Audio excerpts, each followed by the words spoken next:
नमस्कार जंटी में स्वागत आपका। मैं हूं योगेंद्र। आप देख रहे हैं खास खबर। खास खबर में हम बात करेंगे, भजनलाल सरकार ने बजट घोषणाओं को ए बी सी कैटेगरी में बांटा है और प्रायोरिटी के हिसाब से उन्हें पूरा किया जाएगा। सरकार का यह भी दावा है कि मैनिफेस्टो के 50% वादे हमने साल पूरा नहीं हुआ उससे पहले ही पूरे कर डाले। 1 लाख भर्तियां हों, इसको सुनिश्चित करने का दावा भी सरकार की ओर से किया जा रहा है। महिलाओं को पुलिस में आरक्षण की बात हो या फिर खिलाड़ियों के लिए 2% कोटे की बात हो, लेकिन विपक्ष का ये कहना है कि कोई नई बात नहीं, ये सब चीज़ें तो पहले ही हो चुकी है। तो कैबिनेट की बैठक का औचित्य क्या था, सिर्फ कैटेगरी के लिए ठप्पा लगाने के लिए? चलिए हम इस मुद्दे पर चर्चा करेंगे। हमारे साथ हमारे सहयोगी अनिल सेन जुड़े हैं, भाजपा से मदन प्रजापत जी हैं, कांग्रेस से भरत मेघवाल जी हैं। भरत जी, आपके पास मैं आना चाहूँगा। सरकार का दावा है कि कैटेगरी के बनाने से हम फाइनेंशियल ईयर में ही कंप्लीट करेंगे और कुछ रहेंगे तो उनको मर्ज करके जल्दी से जल्द पूरा किया जाएगा। और वादे, अगर मैनिफेस्टो की बात करें, अक्सर मैनिफेस्टो को लेकर के सवाल खड़ा होता है कि संकल्प पत्र में वादे किए थे, हुआ क्या उनका? गाने भी सुनाए जाते हैं, क्या हुआ तेरा वादा। तो अब सरकार का दावा है कि साल नहीं हुआ उससे पहले 50% हमने पूरे भी कर डाले। देखिए, भारतीय जनता पार्टी जब से राजस्थान में इनकी सरकार बनी है तो सबसे पहले ये कहना ही बड़ा आश्चर्य होगा कि राजस्थान के अंदर कोई सरकार चल रही है, क्योंकि उसका जीता जागता उदाहरण हम पिछले कई दिनों से देखते आ रहे हैं। अभी माननीय विधायक जी ने भी कहा था कि मैं JN के ट्रांसफ़र के लिए गया और मंत्री जी कहते हैं कि मैं ट्रांसफ़र नहीं कर सकता। ये जितने वादे इन्होंने मैनिफेस्टो में किए और इसके अलावा इन्होंने बजट में किए, आप देखिए 53% वादों की ये बात करते हैं। लेकिन मैं इनसे पूछना चाहूँगा कि क्या उन वादों की जो ये बोल रहे थे उनकी वित्तीय स्वीकृतियां जारी हो चुकी है? JJM के लिए इन्होंने बहुत बड़ा वादा किया था, जो जिसके ऊपर ये कई बार आरोप भी लगाते हुए आए। मैं इनको बता दूं कि उसमें 32 स्थान से भी नीचे आ चुके हैं राजस्थान के अंदर, और मार्च 31, 2024 के बाद 1 रुपये का काम नहीं हुआ है, एक टेंडर उसके अंदर पास नहीं हुआ है। इन्होंने इसमें कहा था कि 70,000 भर्तियों से ज़्यादा, 70,000 की मान लीजिए कि 70,000 हम भर्तियाँ करेंगे। पिछले 9 महीने के अंदर अगर ये बता दें कि कौन सी विज्ञप्तियाँ जारी हुई है नई भर्तियों की, हमारी सरकार के अंदर जिनकी परीक्षाएं हो चुकी और परीक्षाओं के बाद जिनके DV पेंडिंग थे और इंटरव्यू पेंडिंग थे, उन भर्तियों को ये अपनी भर्तियां गिना रहे हैं, जबकि इन्होंने कहा था कि हम 70,000 नई भर्तियां करेंगे, वो भर्तियां ये नहीं कर पाए। पिछले 9 महीने के अंदर माननीय मुख्यमंत्री जी सिर्फ और सिर्फ ग्राउंड पर घूमकर अपने आप को मुख्यमंत्री बनाने का एक वादा जरूर कर रहे हैं कि हाँ मैं इस पद पर काबिज हूँ, लेकिन हम ये देख रहे हैं कि धरातल पर किसी भी तरह का कोई काम एग्जीक्यूट नहीं हो पा रहा है, कोई टेंडर नए नहीं हो पा रहे हैं, पैसों की कमी बताई जा रही है। और जो आर्थिक भार जनता के ऊपर, चाहे बिजली की दर हो चाहे और दरों को बढ़ाकर जिस तरीके से योगेंद्र जी किया जा रहा है, मुझे लगता है सिर्फ और सिर्फ ये एक ख्याली पुलाव बनाकर लोगों को भ्रमित करने का काम कर रहे हैं कि राजस्थान में भजन जी की सरकार बहुत अच्छी सरकार चल रही है। मैं यही कहना चाहूँगा कि कैबिनेट में ये जितने भी अभी घोषणा करते हैं, इन्होंने कहा महिला आरक्षण, लेकिन अभी तक प्रस्ताव पास की ये बात कर रहे हैं कि हम प्रस्ताव लेकर आएंगे। अभी तक ये बता ही नहीं पा रहे हैं कि किस तरीके से महिलाओं के लिए आरक्षण करेंगे, क्योंकि जो केंद्र भी बिल लेकर आया था वो बिल तब तक लागू नहीं हो सकता। पुलिस में महिलाओं की बात है, शायद उसका संशोधन आदेश कुछ जारी भी हुआ। उन्होंने कहा कि उसमें हम संशोधन करेंगे, लेकिन महिला जो 33% प्रस्ताव है उस पर विचार किया जा रहा है। जब तक जनगणना नहीं होगी, आप महिलाओं को आरक्षण, जो महिला आरक्षण बिल भी लेकर आई थी केंद्र सरकार, उसको लागू ही नहीं किया जा सकता। और इसको पहले भी जो इनके हमारे शिक्षा मंत्री जी हैं मदन दिलावर जी, उन्होंने भी इस बात को कहा था कि शिक्षा विभाग में भी लिया जाएगा। और जब एक इंटरव्यू में उनसे पूछा गया तो उन्होंने कहा कि ये भी प्रस्तावित है, अभी इस पर काम किया जाएगा। तो सिर्फ बातें करने से काम नहीं होगा, धरातल पर चीजों को एग्जीक्यूट करना पड़ेगा। आम जनता त्राहिमाम है, राजस्थान की जनता परेशान है। अभी खुद के इनके जो विधायक है, खुद के इनके जो नेता है, वो ये बात बोल रहे हैं कि 9 महीने से हमें पता ही नहीं चल रहा कि सरकार भी अस्तित्व में है या नहीं है। चलिए मदन जी, आपके पास में आना चाहूंगा कि वादे तब पूरे होंगे जब सरकार स्थायी होगी। अभी तो मुख्यमंत्री जी अपने आप को साबित करने में लगे हुए कि मैं मुख्यमंत्री भी हूं, ये कांग्रेस का आरोप है। देखिए योगेंद्र जी, कांग्रेस के आरोप तो ऐसे ही लगाते हैं, क्योंकि जो पिछली सरकार में, इसमें सबसे बड़ा अगर कोई अंतर है तो वो ये है कि ये काम करने वाली सरकार है, ये जनता की सरकार है।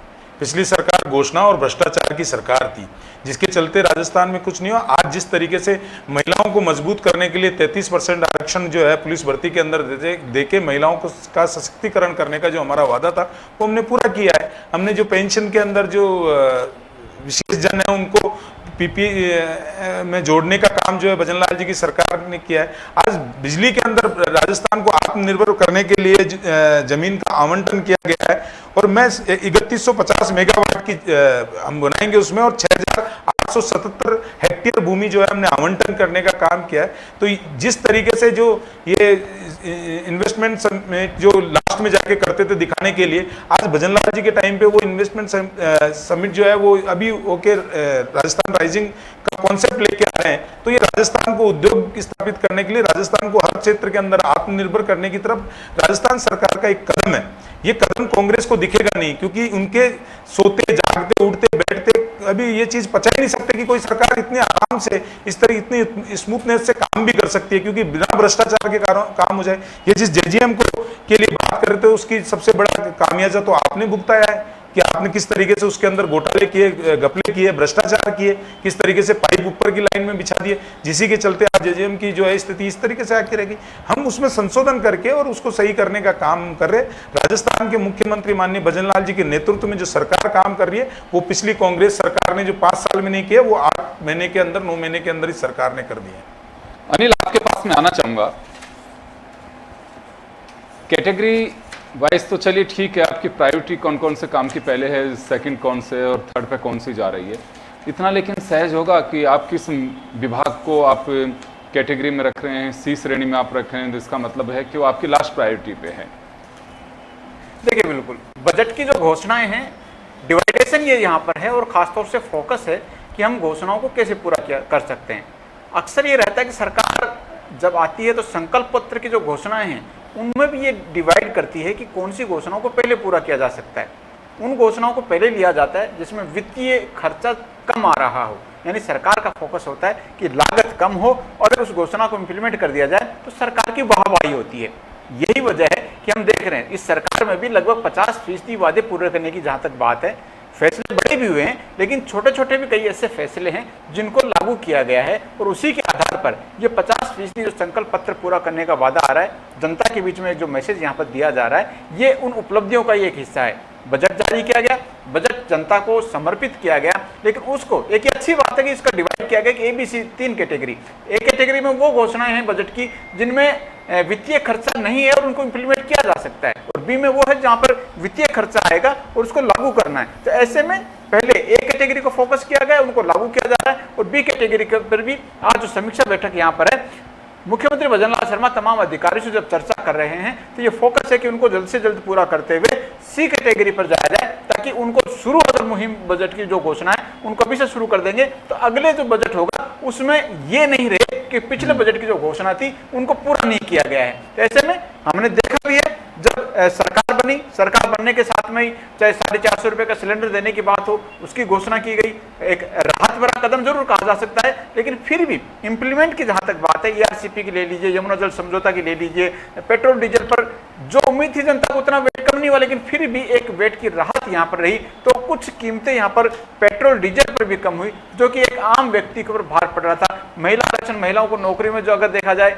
शिक्षा विभाग में अगर ऑल ओवर देते तो बड़ी सौगात होती, लेकिन लेवल फर्स्ट में भी दिया है तो कुछ एक कदम सरकार ने यहाँ पर बढ़ाया है। पुलिस भर्ती में 33% आरक्षण किया है, तो ये जरूर है कि महिला सशक्तिकरण की ओर भी एक कदम बढ़ेंगे। जो महिलाएं रोजगार का इंतजार कर रही थी और ये उम्मीद थी कि हाँ ये सरकार आएगी, क्योंकि घोषणा की गई थी संकल्प पत्र में, तो ये धीरे धीरे सरकार जो है इन पर पूरा फोकस भी कर रही है। ये जरूर है कि किस तरह से आर्थिक स्थितियों को भी देखा जाए, वित्तीय मैनेजमेंट भी साथ साथ चले और घोषणाओं को भी यहाँ पर उसी आधार पर पूरा कर सके। अनिल, एक बात होगी यहाँ पे, MOU साइन करना, ऑर्डर निकालना और चीज़ों को धरातल पे उतारना, क्योंकि 50% वादों की जो बात कही गई, अब इसकी उधेड़ बुनो और ऑपरेशन में लगेगी कांग्रेस, क्योंकि साल पूरा होगा तो खामियां भी गिनाने की कोशिश की जाएगी। धरातल पे उतारने की बात होगी, क्योंकि सड़कें सबसे बड़ी चुनौती होगी सरकार के सामने दिवाली से पहले तैयार करना, क्योंकि ऐसा कोई जिला नहीं है जिसकी मुख्य सड़कों में गड्ढे नहीं बन गए हों। और सबसे बड़ी बात क्या है कि गवर्नमेंट चाहे किसी की भी हो, पैसा जनता की गाड़ी कमाई का है और जो सरकार के खजाने से लगता है। कहा यह जाता है टेंडर की शर्तों के अनुसार कि आपको 3 साल उसका मेंटेनेंस करना है, लेकिन अभी स्थिति देखिए कि जैसे बिल्कुल उनको साफ कर दिया हो सड़कों को। ये तो जयपुर की पोजीशन है, मुख्यमंत्री जी, डिप्टी CM ये खुद दौरा कर चुके हैं इसका, और आप लोगों ने देखा भी होगा। तो एक चुनौती के रूप में होगी, क्योंकि अगर इन गड्ढों को आप नहीं भरते हैं तो एक पब्लिक में मैसेज, आप चाहे बेशक दावे कितने भी करें, वो एक बड़ी बात होगी। तो धरातल पे कुछ चीजें उतारनी होंगी। ऑर्डर कर दिए, ठीक है, देखिए बिल्कुल, खासतौर से फोकस को ना होगा। जिस तरह का मानसून राजस्थान और राजस्थान के साथ कई राज्यों में इस बार आया है, इसका नुकसान भी है। हालांकि अच्छी बारिश हुई, फसल भी अच्छी होगी, कई जगहों पर ज़्यादा अतिवृष्टि जहाँ पर हुई है उसको फसल का नुकसान भी हुआ है, लेकिन पशुओं के लिए अच्छा चारा भी हुआ है। इसका दूसरा जो साइड इफेक्ट देखा जा रहा है, सड़क तंत्र जो था राजस्थान का वो चरमरा गया है। अमूमन तौर पर इतनी बारिश और अति बारिश पिछले कई वर्षों से नहीं हुई थी, जिसका जो असर है वो सड़क पर नहीं देखा गया। लेकिन इस बार जो मैनेजमेंट में अगर सरकार बजट यहाँ पर जारी करेगी तो एक बड़ा बजट जो है वो सरकार को लगाना होगा। पूरी तरह से सरकार मुस्तैद भी है। हमने देखा भी था कि पिछले दिनों ऑर्डर जारी किया गया था कि सितंबर 15 के बाद में सरकार का पूरा फोकस होगा कि जो राजस्थान प्रदेश है उसके सड़क तंत्र को सुदृढ़ कैसे किया जा सकता है। लेकिन फिर भी एक फोकस अगर सरकार यहाँ पर करेगी तो एक बड़ा बजट यहाँ पर लगेगा। तो अमूमन तौर पर सरकारों का अगर देखा जाए फोकस करती हैं, छोटी घोषणा हो या फिर उसको लागू करने की बात हो, एक मैसेज उसका बड़ा देने की कोशिश, चाहे कांग्रेस की सरकार हो या बीजेपी की सरकार हो, ये अमूमन तौर पर होता है। बजट की घोषणा और उससे पहले संकल्प पत्र में किए वादे, किसी भी गवर्नमेंट ने आने के बाद में ये अगर वादा किया हो कि हमने संकल्प पत्र में ये 100 वादे किए थे, इसको 100% पूरा किया है, शायद ऐसा कभी नहीं रहा होगा। हाँ, ये जरूर वादे किए जाते हैं कि हमने 70% कर दिया, फिर 80% कर दिया, और 90% के ऊपर जो घोषणाएं, जो बड़ी घोषणाएं थी, शायद जनता को वो ज्यादा राहत दे पाती, वो उस किनारे में लग जाती हैं कि 1% 2% हम पूरा नहीं कर पाए हैं। तो ये जरूर है, सरकारों को पार्टियों को भी देखना चाहिए। 50% बेशक सरकार ने 1 साल पहले यहाँ पर अपनी घोषणाओं को पूरा कर लिया है, लेकिन आगामी जो 50% घोषणाएं हैं वो भी चैलेंजिंग रहने वाली हैं। वित्तीय मैनेजमेंट सरकार को उसके लिए भी करना होगा। हालांकि रफ्तार जिस तरह से जनता को उम्मीद होगी कि जो 50% 1 साल के भीतर की है, तो शायद एक जो 50% घोषणाएं और हैं वो 1 साल बाद में और हो सकती है। यानी सरकार के 2.5 साल जब पूरे होंगे तो शायद संकल्प पत्र के सभी वादे पूरे हो चुके होंगे। बिल्कुल, और ये बताने के लिए बड़ी बात होगी कि देखिए हमने ये कर दी है और अब हम आगे जो कुछ आप लोगों की डिमांड है उसे भी पूरी करने की कोशिश करें। तो भरत, अगले 2.5 साल तक पूरे कर सकती है बीजेपी अपने पूरे संकल्प पत्र को? देखिए, मेरे हाथ में बीजेपी का संकल्प पत्र ही है। किसान सम्मान निधि में 12,000 कहा था इन्होंने, उसको 8,000 ही किया। एग्रीकल्चर एक फंड बनाने की बात कही थी 20,000 करोड़ की, वो 20,000 करोड़ का एग्रीकल्चर फंड नहीं बना। लाडो प्रोत्साहन योजना के अंदर केजी से लेकर जो 12वीं तक था उसमें सभी बालिकाओं की मुफ्त शिक्षा और उसके अंदर एक इंस्टॉलमेंट के बेस में पैसे देने की बात हुई थी, वो अभी तक नहीं हुआ। इसके अंदर 25 नए मेडिकल खोलने की सौगात कही थी, वो नहीं हुआ। इसके अलावा इन्होंने सोशल सिक्योरिटी पेंशन के ऊपर बात की गई थी। मैं आपको बता दूं 3 महीने से दिव्यांगजन, वृद्धजन, वृद्धावस्था, विधवा व्यवस्था किसी भी तरह की कोई पेंशन नहीं मिल पा रही है। इन्होंने बजट के अंदर एक गुड गवर्नेंस की बात की थी और किस तरीके से गवर्नेंस हो रहा है। गवर्नेंस की अगर डेफिनेशन कही जाए तो जो each and every stakeholder होता है उसकी जो इच्छा और मंशा होती है उसको परिपूर्ण करना होता है। लेकिन आज हम देख रहे हैं कि राजस्थान प्रदेश के अंदर किस तरीके से हर एक व्यक्ति का वर्ग जो भी है वो किस तरीके से परेशान हुआ है, चाहे वो किसान हो, चाहे वो मजदूर हो, चाहे वो महिला हो, चाहे वो कोई और भी विभाग के व्यक्ति हो। क्राइम रेट किस तरीके से बढ़ गई है। अभी आपने कहा था ईआरसीपी के ऊपर, आज तक ये ईआरसीपी के ऊपर नहीं बता पाए कि ये क्या एमओयू करके आए थे। आज तक ये नहीं बता पाएंगे कि इन्होंने किस किस चीज के लिए वित्तीय स्वीकृतियां दी। इन्होंने बजट के अंदर जो घोषणा की सूर्य ऊर्जा की, क्या वो सूर्य ऊर्जा ये लगा पाए। इन्होंने घोषणा की कि हम बिजली के अंदर अलग तरीके से एमओयू करके उसको बढ़ाएंगे, या कर पाए, नहीं करा। इन्होंने 0.70 पैसे और बिजली के ऊपर ये चीजें लेकर आ गए। मेडिकल के ऊपर इन्होंने बात की थी कि हम अलग अच्छा इंफ्रास्ट्रक्चर देंगे और औषधि केंद्र खोलेंगे और नए नए हॉस्पिटल खोलेंगे, क्या ये कर पाए? ये वो भी नहीं कर पाए। भर्तियों की तो बात मैं पूर्व में कर ही चुका हूं। तो योगेंद्र जी, इसके अलावा भी हर विधानसभा के अंदर पेयजल समस्या के समाधान की इन्होंने बात की थी।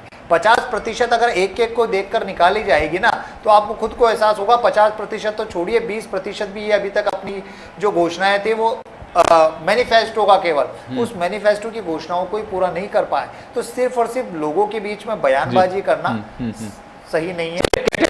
कैटेगरी बनाइए कि इनसे सरकार को लगता है कि हम कैटेगरी बनाने से काम की प्राथमिकता के आधार से, ताकि सीधा जनता में मैसेज भी जाए और मैसेज के साथ साथ काम भी पूरे हो सके। देखिए, कैटेगरी के अंदर मुझे भी ये बात लगती है कि कैटेगरी बनाकर आपको ये लग रहा है कि आप इस तरीके से वर्गीकरण करना चाहते हैं कि साहब इसको हम निम्न स्तर पर मानते हैं और इसको हम पहले प्रायोरिटी के बेस पे मानते हैं। और वो कैटेगरी में कौन कौन सी आप चीजें लेंगे और कौन कौन से वित्तीय मैनेजमेंट करेंगे वो देखने की बात रहेगी। और जब ये कैटेगरी सामने आएगी उसके बाद इन चीजों का एग्जीक्यूशन किस तरीके से होगा वो भी चीजें देखने को मिलेगी। मुझे ये लगता है कि अभी तक किसी भी तरह का कोई ऐसा बड़ा प्रोजेक्ट इस सरकार ने अभी तक लेकर, बड़ा तो छोड़िए छोटा प्रोजेक्ट लेकर नहीं आया। मैं आपको सही बता रहा हूँ, आपने एक सड़क की बात कही, डिफेक्ट लायबिलिटी पीरियड 3 साल का होता है। नगर निगम की ऐसी दशा हो रखी है कि उस नगर निगम में अगर आप 10 लाख का काम कराने जाएंगे तो उस 10 लाख के लिए भी फंड के लिए मना कर दिया जाता है। आज ही हमने पेपर में पढ़ा कि जब MNIT द्वारा थर्ड पार्टी का इंस्पेक्शन कराया जाता है तो न जाने कितनी ऐसी सड़कें वार्ड में थी जो लो क्वालिटी की थी, और होता क्या है, सिर्फ उन पे पेनल इंटरेस्ट लगा दिया जाता है। तो जब ये छोटे छोटे काम ही सरकार नहीं कर पा रही है तो जो बड़े बड़े घोषणा पत्र के वादे कर रही है, किस तरीके से धरातल पर उतार पाएगी? भरत जी, मैं आपका जवाब दिलवाता हूं। आपने कई सारे सवाल खड़े कर दिए, मदन प्रजापति जी देंगे इसका जवाब। देखिए, मैं तो ये इतना कह सकता हूँ कि भरत जी यहाँ लेके बैठे, ये हुआ नहीं हुआ, जो हुआ वो नहीं दिखा। अनिल जी ने भी बताया ये तो स्वतंत्र है और निष्पक्षता से इन्होंने बताया कि कौन से काम सरकार ने कर दिए, लेकिन ये सुनेंगे नहीं, क्योंकि दो लोगों की रस्साकसी में जो सरकार 5 साल तक चली थी वो विवाद आज भी कांग्रेस में खत्म नहीं हो रहा है। जिस तरीके से राजस्थान में भजनलाल जी की सरकार बनी, वो खिलाड़ियों के लिए 2% आरक्षण देके उनको नौकरी के लिए बात करी। महिलाओं में मैं फिर बता देता हूँ, ये सुनेंगे नहीं महिलाओं को, क्योंकि ये महिलाओं को कुछ मानते नहीं। इनके मंत्री तो सदन में खड़े होकर बोलते थे कि राजस्थान में बलात्कार इसलिए होते हैं क्योंकि ये मर्दों का प्रदेश है। कहते थे, वही बता रहा हूं। लेकिन हम तो वो है जो महिला को इस सदन के अंदर जो है महिला मुख्यमंत्री बजट पढ़ती है और महिलाओं के सम्मान के लिए 33% आरक्षण दिया है और उनको सशक्तिकरण करने के लिए पुलिस महकमे के अंदर आदेश जारी कर दिया। इनको वो दिखेगा नहीं। माफिया राज जो चल रहा था वो खत्म कर दिया। आज अगर SI भर्ती के अंदर 46 से अधिक जो ट्रेनी SI थे वो आज सलाखों के पीछे है। 7 माफिया लोग जो है आज वो सलाखों के पीछे है। इनके टाइम पे जो है पेपर लीक के माफियाओं को पकड़ते नहीं थे, जमानतें हो जाती थी, जिसके कारण अगला पेपर लीक हो जाता था। हमारी सरकार ने तो उनके लिए स्पेशल PPA नियुक्त करके और दिया। और तीसरी चीज, ये वित्तीय प्रबंधन के रहे थे, वित्तीय स्वीकृति। भरत जी, जब इस राजस्थान में 19 जिले बनाए थे तो अशोक गहलोत जी ने वित्तीय स्वीकृति नहीं ली थी और उस वित्तीय कुप्रबंधन के कारण चलते आज राजस्थान की स्थिति और ऐसी खड़ी करके लाके कर दी थी आपने कि सरकार चलाना मुश्किल था। ये तो राजस्थान के भजनलाल जी की सरकार है जिन्होंने पूरा प्रबंधन संभाल के आज इसको पटरी पे लेके आए। 1,47,000 करोड़ का बिजली का घाटा था आपके कंपनियों का, 88,000 करोड़ रुपए दे दिया था। देखिएगा, और कुमारी जी ने उस चीज का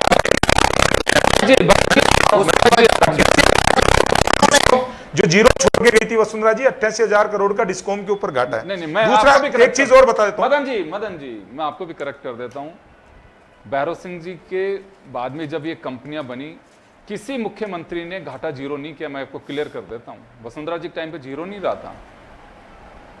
मैं तो नहीं मान सकता क्योंकि मेरे को तो अच्छी तरह पता है। अगली बार आप बैठोगे तो मैं इसका प्रूफ आपको व्यक्तिगत मुझे बता देना, मैं भेज दूंगा। 88,000 क्या, जब इन्होंने सरकार संभाली तो कंपनियों का जो घाटा था वो बाकायदा जीरो किया गया था और 88,000 करोड़ जो डिस्कॉम के ऊपर घाटा था उसको भी जीरो किया गया था। उसका भी पैसा राजस्थान सरकार ने दिया था। मैं तीसरी चीज आज को ये बता दूं, ये वित्तीय कुप्रबंधन की बात करते हैं। इनके यहाँ जो वादे राहुल गांधी जी और ये करते हैं बिना सोचे समझे राहुल करते हैं। सुनिए मेरे को, सुनिए मैंने गुणगान नहीं कर रहा आपको,